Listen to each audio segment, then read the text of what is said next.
안녕하세요. 입시 읽어주는 남자, 이빌람입니다. 매년 수시와 정시 모두 크고 작은 변화를 맞이하고 있어요. 오늘은 그 변화와 함께 전략적으로 준비할 수 있는 부분들까지 한번 살펴보도록 할 거예요. 꼭 한 번씩은 체크하고 넘어가야 할 부분이니 놓치지 않고 따라와야 해요. 2023 학년도 수시에는 주목할 만한 변화가 있어요. 바로 교사가 작성하는 학생부의 종합이경과 교과 활동의 중요도가 높아졌다는 점이에요. 대입 공정성 강화 방안에 따라 학생부에서 미반영되는 항목이 늘어난 결과예요. 2023 학년도 대입에서 학종은 모집 인원이 감소되고 자소서가 폐지되며 학생부에 기재하는 것이 금지된 사항이 증가하고 평가 과정이 강화되는 등의 변화가 생겼어요. 교과는 수도권 대학의 지역인재 실시를 권장하고 정시는 서울 주요 16개 대의 정시 40% 의무화하도록 추진하도록 바뀌고 있어요. 그 외에도 논술과 특기자를 단계적으로 감축 및 폐지하며 적성은 완전히 폐지하고 사회적 배려자 전형을 증가시키고 있어요.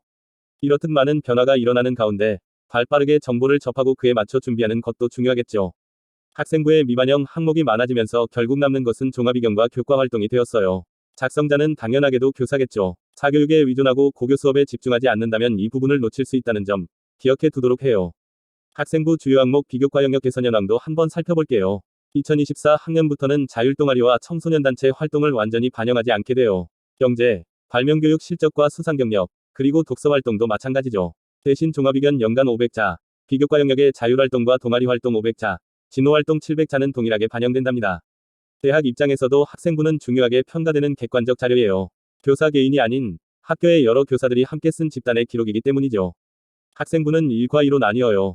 1은 성적, 출결, 봉사활동 시간 등을 반영하는 숫자 위주의 정량평가 자료예요. 반면 2는 세부사항으로서 교과세특과 종합이견이 반영돼요. 입학사정관들은 1, 2순위로 종합이견을 주로 참고한다는 2018 숭실대 연구 자료도 있답니다.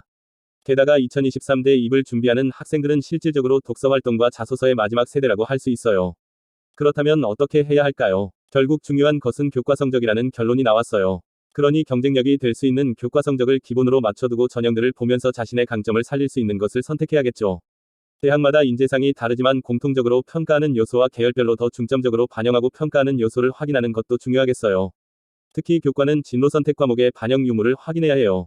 고교 선택 과목 및 고교 학점제를 시행하며 진로 선택 과목의 비중이 늘어날 것으로 보이기 때문이에요. 교과는 학생부 교과 100% 전형, 1단계 교과 2단계 면접을 진행하는 단계별 전형, 교과와 면접 그리고 서류를 한 번에 확인하는 일괄합산 전형. 이렇게 세 가지로 나뉘어요. 세 전형 모두 대학마다 교과 반영 방법이 모두 다르기 때문에 대학별로 꼭 확인해야 해요. 예를 들어 올해 교과에서 성취도 단순 환산 점수나 성취도별 비율을 정량평가하는 학교는 다음과 같아요. 고려대, 서강대, 중앙대, 경희대, 시립대가 있죠. 하지만 정성평가로 진행하는 학교도 있답니다. 성균관대, 건국대, 동국대가 그렇죠. 그리고 한국외대는 아예 반영하지 않고 있어요. 대학별로 이렇게 다를 수 있으니 지망하는 대학의 교과 반영 방법을 꼭 한 번씩 확인해보는 것도 필요하답니다. 논술은 수능 최저 반영 여부를 전략적으로 활용해야 해요. 수능 최저와 경쟁률은 반비례하기 때문이에요. 논술 전형은 올해 36개 대학에서 실시해요. 대학별 평균 인원은 3년째 꾸준히 감소하는 추세를 보이고 있어요. 동시에 수능 최저가 완화되는 흐름도 보이고 있어 논술고사의 비중이 높아지고 있어요. 난이도 자체는 쉬워져 준비에 큰 어려움은 없을 거예요. 다만 오직 국어만 잘 한다고 해서 유리하다고 할 수는 없어요. 제시문을 분석하고 논제를 정확하게 파악해 답을 제시할 수 있는 능력 자체가 중요하기 때문이에요. 그렇다면 수능에서는 어떤 부분을 주목해야 할까요? 선택 과목이 많아진 지금 어떤 과목을 응시할지 택하는 것도 중요해졌어요.